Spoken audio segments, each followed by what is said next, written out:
Ohio artist James Mellick is on a mission of healing.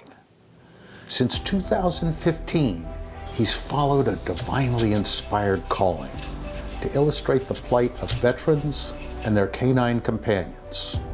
I first profiled James in 2016 when his exhibit, Wounded Warrior Dogs, had won a $200,000 first place People's Choice Award at the Art Prize, billed as the most attended public art competition on the planet.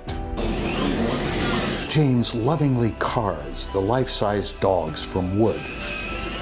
They carry the same battle wounds as their handlers. These sculptures are allegories, illustrating the trauma suffered to both mind and body. But I think our life continues to be so comfortable that we forget what the cost of war was. And so the purpose of these dogs is to remind people of what the cost of it. And I can do it through the dog because I swear there are probably some people who like dogs more than they do humans. As James traveled the country with the exhibit, he often heard poignant stories of heroism and sacrifice. They moved him to begin a new collection called Canine War Stories. It depicts the real experiences of specific dogs and their handlers. And this time I was going to focus on the bond between the dog handler and the dog. Now I'm entering a whole new level of emotion here. The series was inspired by the Afghan story of Jajo and his handler, Corporal Patrick Tutko. While leading a patrol, they were targeted by insurgents because explosive detection dogs like Jajo are so effective. They both came into the hospital. A remote device had been set off, and obviously someone was watching, with a phone, and they set the bomb off in a haystack, and both he and Jajo, Patrick and Jajo, were severely injured.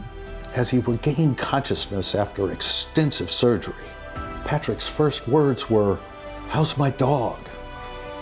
Upon learning that Jajo would survive, his eyes filled with tears. I decided to depict this piece. The dog has a target on him, and the dog is catching the helmet of the fallen. This statue is a poignant example of art's healing power. When I got permission from Patrick's wife at the time to tell the story, Patrick was, he was going through some depression, and he didn't even care if people knew about his Purple Heart.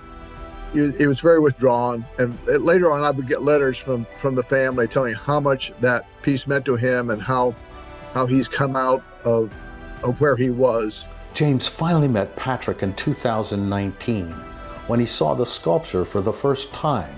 Well, he had a lot of smiles. A lot of times, very often what happens when these veterans see the representation of their dog for the first time, it's a very emotional reunion that takes place. While finishing his work on Jajo, artist James Mellick heard the story of a pair of dogs who served together in Iraq. For his next project, he chose to immortalize their friendship in wood.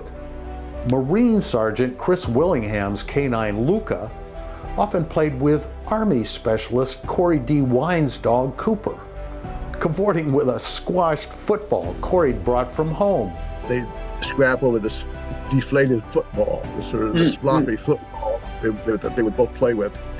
And then the friendship up the leash, as they say, developed between the two servicemen as well.